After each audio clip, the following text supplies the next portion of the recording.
On this episode of 5P Podcast, I'm sitting down with Brian Tomlinson. Hello, folks. How y'all doing out there? Michael J. Penny here, Chief Advisor and founder of 5paragraph.com. Brian Tomlinson, we affectionately call him Brian the Civvy around here. Brian is going to be working with us a lot more on 5paragraph stuff, and I wanted to introduce you guys to him. So, Brian, welcome to the 5P Podcast. Greetings, everybody in 5P world. How's life treating you, brother? It's treating me pretty good, honestly. Doing great things with 5P. As you and I met earlier today and discussed the ball moving down the proverbial field, we're in exciting times. Oh, I totally agree. So for you folks who are listening, we just released some e-courses.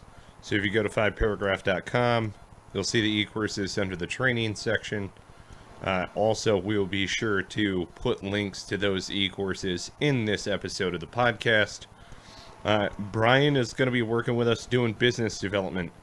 So, chit-chatting with folks across social media spectrum. So if you see this crazy guy come across your path on LinkedIn, say hi. So, Brian, oh, yes. Give us a little bit of your background. Where are you coming out of?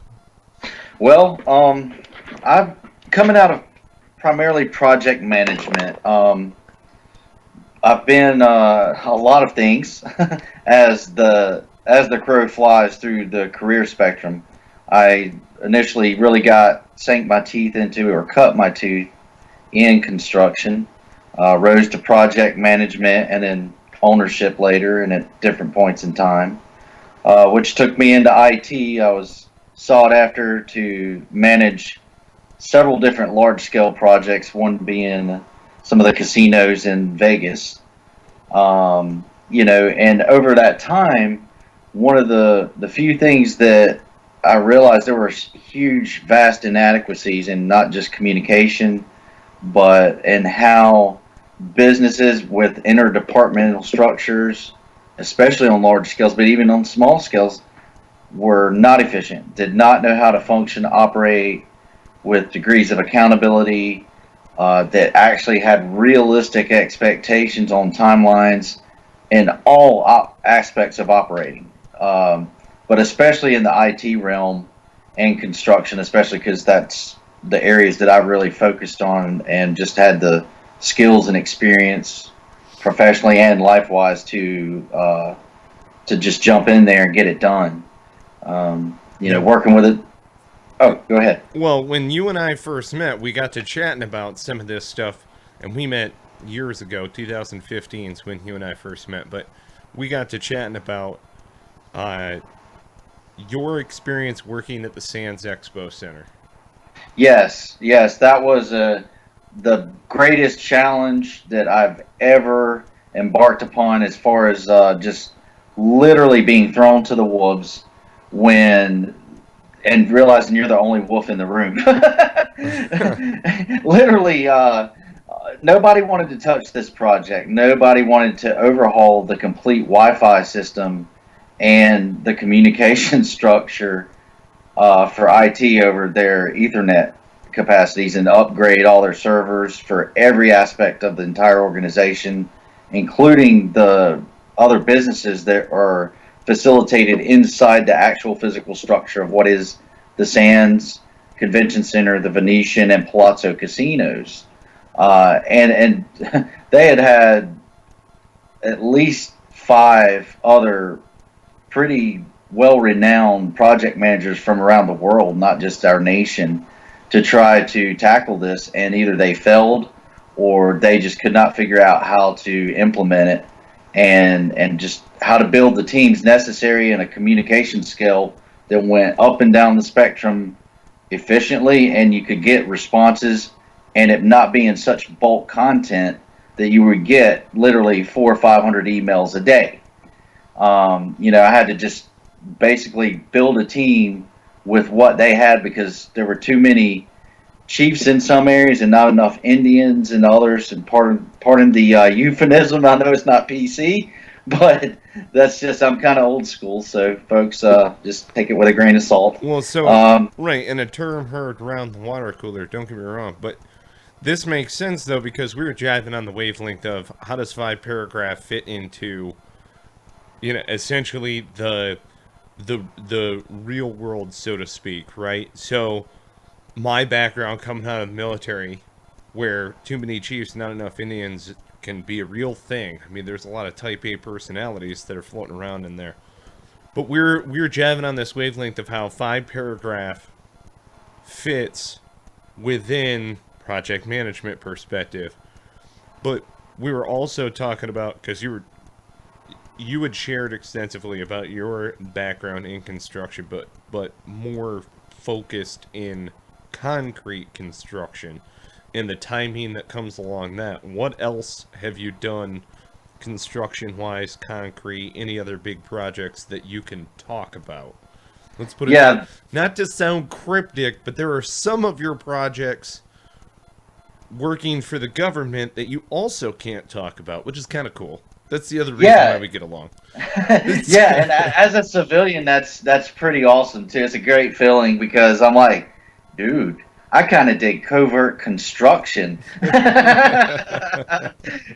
a civilian, that's me, Mike. It's like it's I get a really big sense of pride in being able to accomplish that because I had some pretty high level military officers really like and enjoy working with me on it. And the feeling was completely mutual because it was upon that one particular project for which I can say is a Joint Armed Forces Center, and it is here locally in North Carolina. And I'd never, when it had been handed to me after it had been passed over from two previous project managers that couldn't handle the jobs and the rigors of the weather and all the challenges. And when I think he was either a colonel. I'm not sure about his rank, Mike. But anyways, did he have a silver chicken on his collar? Is that what it looked like? A silver chicken? Yes. That's what we call it. Yes. He was really cool. But anyways, he said, Brian, you're the new project manager. We're way beyond our timelines with what we needed because of not just the weather, but labor issues and, just a lot of different problems structurally because of all the rain we were facing. And I said, he said, what would be your greatest challenge? And I said, coordinating all the different companies and crews out here, picking team leaders, having weekly Monday morning meetings at 5, not after everybody gets here to work, and schedule things in tiers. And I said, but I'm not familiar with a way to really communicate that effectively. That is my greatest inefficiency. How do we fix it?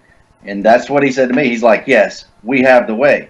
And he said, in military, we plan and operate all, between us and the Marine Corps on this type of manner. This is how we do it. Let me show you.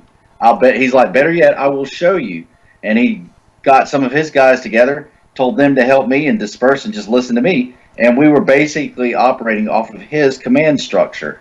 His 5 paragraph op order essentially was the backbone of this construction project. Yes, he gave a frago and explained what it was and told me how to lead, literally just verbally, and how to get people to literally snap to like you would falling in if you were in the military.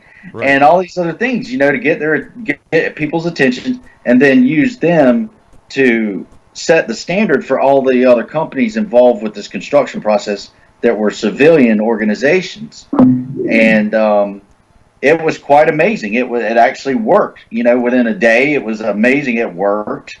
We got everybody lined up with the meeting.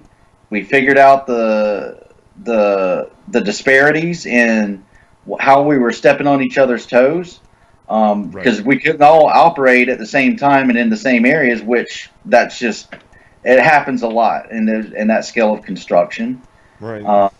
And so we just staggered our work schedules based on what actually was legal and what worked best for us, and it all worked out. Like literally, we got called up from being 2 or 3, let's see, 12 weeks behind schedule to being 2 weeks ahead over a 1 month period. So that was pretty dramatic, and we brought it. Literally, they were like able to sound off to higher ups than who I was dealing with. Right. That yes, we're ahead of schedule now.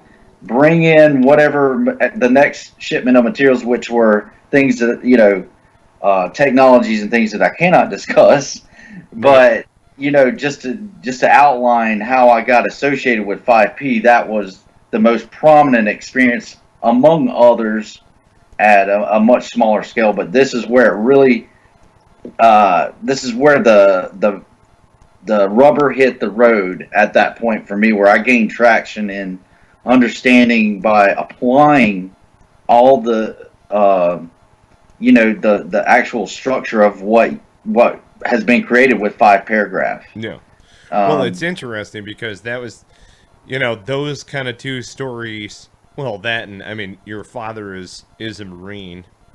I mean, having served Vietnam era, which that makes you half human. So yeah. it was like, all right. Well, because it's very interesting, right? It's one of these things. Does it carry across?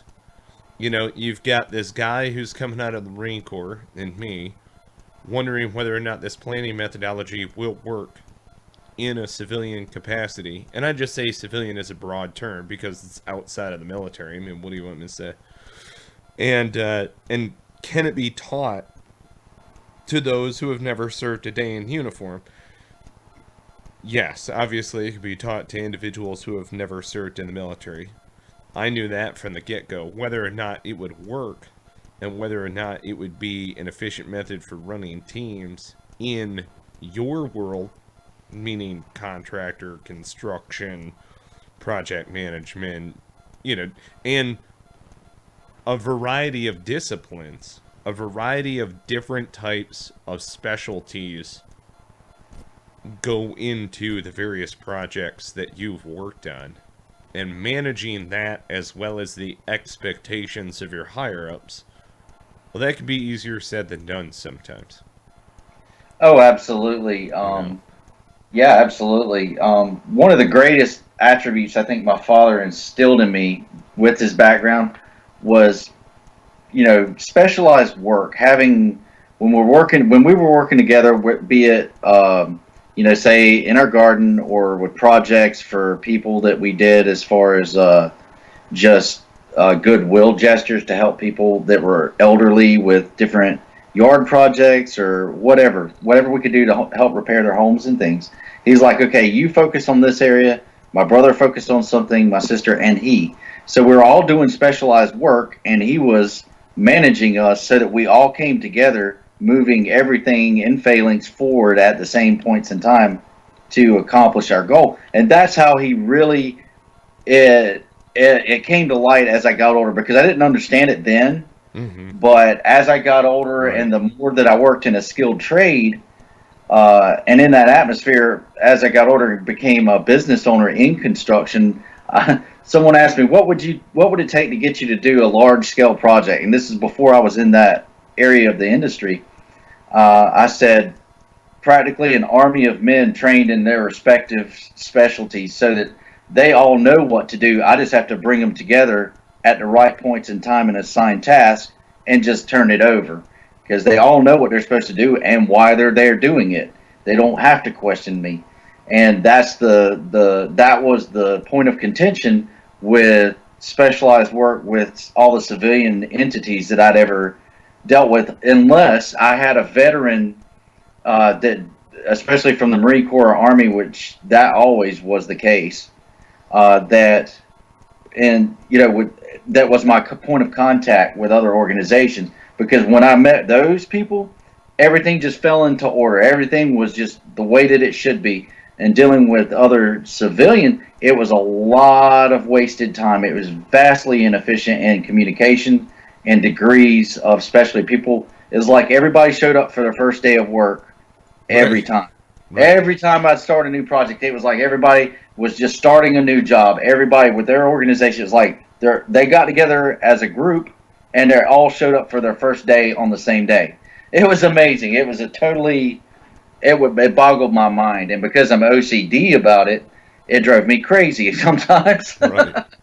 Well, it's funny because you had mentioned how an army of specialties all working in their individual segment, and then you being able to see that large scale, the mechanisms at work, all that other good stuff. A lot of people, they do just want to show up to work, and then check out at the end of the day. They want to have a degree of trust in their leadership, and because they don't have that transparency also, it loses trust from the employee side, and they're less likely to work for you. If it's almost like the guy or gal who commands respect, and other people are like, "Ah, man, he's kind of a prick." And it's like, well, you say that, but he's managing a whole lot over there, so let's just ease off on him. You know what I mean? It's like, let's just do it, and then if they mess up, then they mess up. But I'm going to do it, and this guy's got a plan, and by God, we're going to finish the mission. See, to me, it's interesting because there are a lot of business leaders that are out there right now who are going, man, I wish I could get my team to buy into the mission. Man, I wish I could get my higher-ups to green light this next project. Oh, man, I see so many inefficiencies and so many different organizational hang-ups that we could get through if only. And then, boom, 5-paragraph business plan, because it combines those things.